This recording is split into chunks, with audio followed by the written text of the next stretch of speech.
नमस्कार। लगभग 2 साल पहले नाला सुपारापुर संतोष भवन की 20 वर्षीय एक युवती की दोस्ती राजा यादव नामक एक शख्स के साथ होती है और यह दोस्ती न जाने कब प्यार में बदल जाती है और फिर शुरू होता है कस्में वादों का दौर, जिसमें दोनों ताउम्र एक साथ बिताने की कस्में खाते हैं। और फिर एक वक्त वह भी आता है जब उन्हें लगता है कि यह परिवार और समाज उनके प्यार के बीच दीवार बन गया है।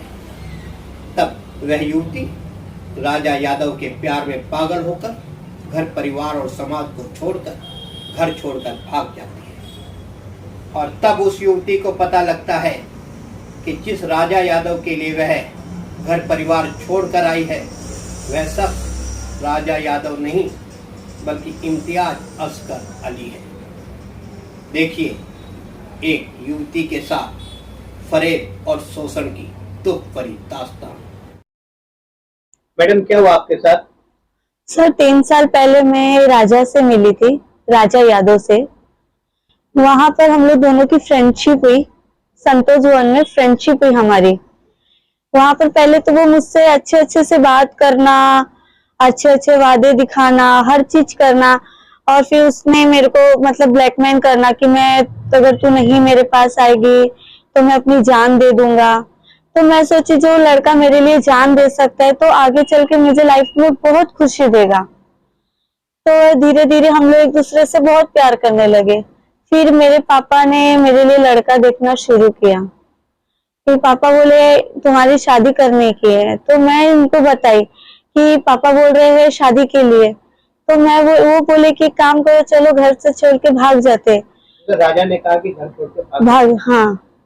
तो मैं घर छोड़कर भाग गई और हम लोग दोनों भागकर फिर हम लोग नवजीवन में रहने लगे। नवजीवन में रहने लगे तो हम लोग को कोर्ट मैरिज के लिए 2-4 दिन के बाद जाना था। तो मुझे बोले अपने डॉक्यूमेंट्स वगैरह लेकर आने के लिए, तो मैं डॉक्यूमेंट्स वगैरह बैग में से निकाल के उनको दी। आप घर से जब चले थे तो डॉक्यूमेंट लेकर के चले थे? हाँ। तो मैं डॉक्यूमेंट्स उनको दी, मैं बोली ये लीजिए मेरा डॉक्यूमेंट्स। तो वो टाइम पे उसने भी अपने डॉक्यूमेंट्स निकाले। तब मुझे मालूम पड़ा वो इम्तियाज असगर अली है। तो मैंने उनको पूछा कि तुम तो बोल रहे थे मैं हिंदू, आज अचानक से कैसे तुम मोमेडन बन गए? तो वो क्या बोल रहे, पहले बोलता है कि नहीं मैं मोमेडन नहीं हूँ, ये मैंने फेक आईडी बनाई हूँ। तो जब मैं बोली काम करो अपनी मम्मी को कॉल लगा के मेरी बात कराओ। तो जब मुझे मालूम पड़ा कि उसकी मम्मी से बात हुई तब मुझे मालूम पड़ा कि इसकी मम्मी भी मोमेडन है, तो ये भी मोमेडन है। इसका रियल नेम है इम्तियाज असगर अली है। तो फिर ऐसे हम लोग ने, फिर मेरी ऑप्शन तो कोई थी नहीं कि मैं चाह के भी कुछ नहीं कर सकती थी, फिर मुझे शादी करनी पड़ी। और फिर मेरे साथ उसने शादी किया कोर्ट मैरिज कर कर। और वो बोला कि मैं कोई जबरदस्ती नहीं, मैं तुम्हारे धर्म में आऊंगा। धर्म मेरा वो सामने से वो उसने खुद ही अपनाया। उसने हिंदू धर्म अपनाया? हाँ, वो हिंदू। शादी से पहले, शादी के बाद? शादी के बाद। इसके लिए क्या किया उसने?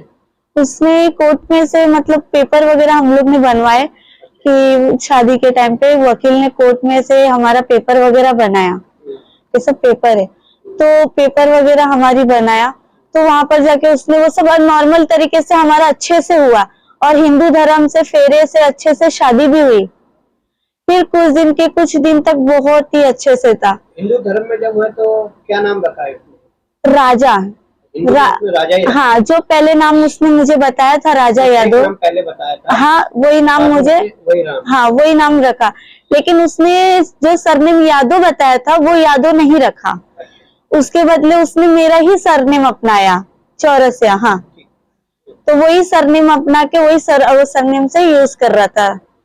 तो धीरे धीरे तो बहुत अच्छे से था, 2-3 महीना बहुत अच्छे। जब मुझे उसके पूरा कहाँ पे रहे आप? नवजीवन में रहने लगे थे। नवजीवन में भाड़े पे रूम लेने लगे। तो मुझे बोलना शुरू किया कि तुम जॉब करती हो तो थोड़ा पैसे वगैरह घर में भाड़ा आधा देना पड़ेगा।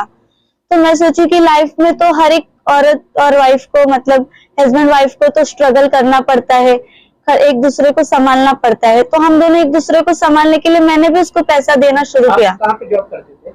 सब ब्यूटिशियन का वहां पर ही जॉब करती थी मैं, नवजीवन में, ब्यूटी पार्लर में काम? हाँ सर। और आपका हस्बैंड क्या करता था? गारमेंट कंपनी में। तो वहां पर तो हम लोग का अच्छे से चलने लगा। जब मुझे उसके फर्स्ट अफेयर के बारे में मालूम पड़ा कि उसकी शादी हो चुकी है, ऑलरेडी पहले शादी हो चुकी है, उसके 2 बच्चे हैं, तो घर में थोड़ा सा मैंने उसके साथ झगड़ा किया, थोड़ा सा। फिर उस जब झगड़ा होना शुरू हुआ तो मुझे इतना मारना था, इतना मारता था कि क्या मैं आपसे बताऊं। इतना मारना तो अभी मैं बोलना भी कैसे समझाऊं कि मेरे को कैसे मारता था। इतना बुरी तरीके से मुझे मारता था कि यहाँ तक कि मरने तक की नौबत आ जाने की, आजू बाजू वाले छुड़ाने आते थे मुझे। फिर तो यहाँ तक कि मैटर सॉल्व हुआ। फिर धीरे धीरे करके फिर दूसरे बारे में मालूम पड़ा, एक लड़की के बारे में, एक और लड़की के बारे में। उसके बारे में तो और बेकार मालूम पड़ा। क्या पता चला? सर वो लड़की के साथ 3 दिन तक का कंटिन्यू रिलेशन पे था। उसके साथ जबरदस्ती किया उसने, कोई प्यार नहीं था उसके साथ उसका। उसने उसके साथ जबरदस्ती किया और उसका एमएमएस बनाया। एमएमएस बना के उसी से उससे पैसा ऐंठने का, ब्लैकमेल करने का कि तू मुझे पैसे दे, नहीं तो मैं तेरे पति को ये सब वीडियो दिखा दूंगा। तो जब मुझे मालूम पड़ा, इसके फ्रेंड्स लोग ने मुझे पहले बताया, उसने नहीं बताया, उसके फ्रेंड ने मुझे बताया। ये दोनों ही जो उसके जो बाहर जो हाँ। अफेयर थे, वह दोनों ही आपको क्या उनके फ्रेंड ने बताया, किसने बताया? उसके फ्रेंड ने बताया मुझे। आपको लगता है कि सही बताया, हो सकता है झूठ बोल रहे हो? सर उसके मैं पूछी अपने हस्बैंड को ये बात कि ये बात सही है कि गलत है, क्योंकि वाइफ के बारे में तो मुझे उसके कॉल में, जब कॉल आया था ना उसके मोबाइल में, तब मुझे मालूम पड़ा था। ये लड़की के बारे में तो उसके फ्रेंड ने मुझे बताया। जब मुझे मालूम पड़ा तो मैंने इससे पूछा कि ये सब क्या है, ये सब मेरे साथ तुम खेल खेल रहे हो क्या, मेरे को आज बेदखल करके मेरे साथ ये सब खेल खेल रहे। तो वो मुझे मारना शुरू करने का, और जब मुझे मारता था तो मेरे पास कुछ ऑप्शन नहीं था बोलने के लिए भी और मारने कुछ करने के लिए भी, कि मैं घर छोड़कर क्योंकि मैं आई थी। लेकिन बहुत अच्छे से फिर भी मैंने उसको माफ किया। मैं सोची कि चलो जो हो गया सो हो गया, एक मौका देती हूँ मैं कि शायद मेरे साथ वो जिंदगी अच्छे से निभाए, कि मेरे को आगे चल के कोई तकलीफ ना दे। शायद वो जो लड़की थी शायद वो गलत होगी, मैं उसको बदल दूं। मैं उसको बदलने के लिए बहुत कोशिश करी, लेकिन वो लड़का बदला नहीं। फिर भी मुझे मारना पीटना, मुझे मम्मी से पैसा मांगना, बोलता था जा अपनी मम्मी से कर्जा मांग के लो।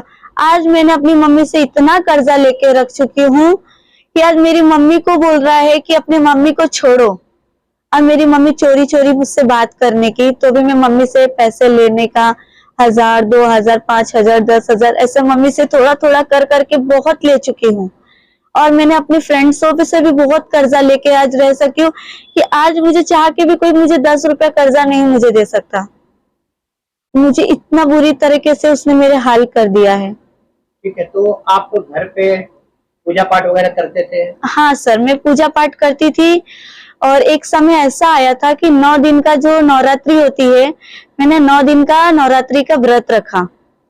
तो उसने एंड तक तो अच्छे से, first day, second day, third day बहुत अच्छे से किया। फिर उसने धीरे धीरे वो बाहर से चिकन खा के आने का, वो उन लोग का बड़े का गोश्त वगैरह ये सब खाकर आने का। तो मैं बोली जब तुमने हिंदू धर्म अपनाया तो तुम ये सब चिकन मटन मांस मच्छी क्यों खा रहे हो?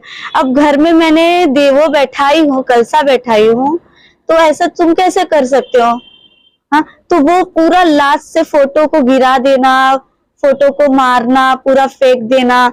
और जब लास्ट दिन पे जब मैंने हवन किया था, जो हवन के टाइम पे जो खाना वीना भोग देना पड़ता था, वो सब उठा के फेंक दिया था। तो भी मैंने उसको क्या, मैंने उसको आजू बाजू वाले समझाए, उन लोग खुद मोमेडन होके उन लोग ने उसको समझाया कि तू एक मोमेडन होके अपना धर्म उनका धर्म सब तो एक ही है, तो तू ऐसा क्यों कर रहा है वो लड़की के साथ? वो लड़की ने तेरे लिए सब कुछ छोड़कर आई, आज वो लड़की के साथ तू ऐसा कर रहा है। वो लड़की ने तो तेरे साथ कभी जबरदस्ती तो नहीं किया, आज वो लड़की के साथ तू ऐसा कर रहा है। हाँ, तो ये सब लोग मेरे साथ करने का, तो भी मैंने बोला कि जाने दो। फिर उसके बाद मैं प्रेग्नेंट हुई। फिर उसने आपको कभी मुस्लिम धर्म अपनाने के लिए कहा? हाँ सर, मुसलमान तो बात ही थी, मुझे वो स्टार्टिंग से बाद में बोलने लगा, 2 महीने के बाद से मुझे बोलने लगा कि तुम मोमेडन में आओ। और मैं सीधा इनकार करती थी, मैं मुसलमान अपनाऊंगी नहीं। और आज भी वो मुझे मुसलमान बनने के लिए जबरदस्ती कर रहा है। ये चीज मेरे पास कॉल रिकॉर्ड है। अगर बोल रहा है अगर तुम मुझे मुसलमान नहीं बनेगी ना तो ये बच्चा जाके तू गिरा दे। आप प्रेग्नेंट हो? हाँ सर, मैं 6 महीना प्रेग्नेंट हूँ और मुझे अब ये बोल रहा है कि तू अगर मुसलमान बनेगी तब जाके मैं तुझे अपनाऊंगा और ये बच्चे को अपनाऊंगा। और मुझे वो छोड़कर भाग गया है। क्यों भाग गए? सर यही कारण से क्योंकि मैं उसे धर्म नहीं अपना रही हूँ। तो इस मामले में आपने थाने पुलिस स्टेशन में कोई कंप्लेन वगैरह कर? हाँ सर, 2 बार कंप्लेन हो चुकी है क्योंकि वो मुझे बहुत मारता था। तो मैंने एक बार कंप्लेन किया था और दूसरे बार भी मैंने कंप्लेन कर चुकी हूँ। तो वो रिटर्न आया था। कंप्लेन करने के बाद कॉल किया था सर ने, तो वो आया था।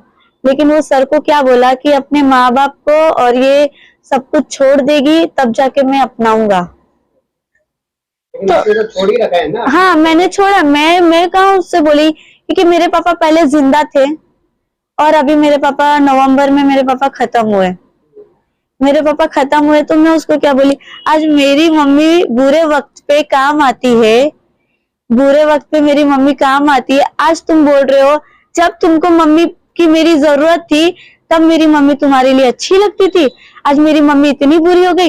और कौन सी औरत और कौन सी बेटी, आज मेरे पापा नहीं है, मेरे मम्मी को देखने वाला कोई नहीं है, तो आज मम्मी को मैं ऐसे हाल में छोड़ दूं?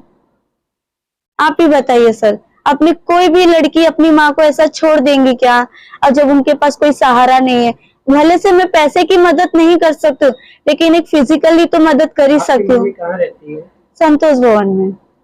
ठीक है, तो अभी क्या स्थिति है, आप क्या चाहते हो?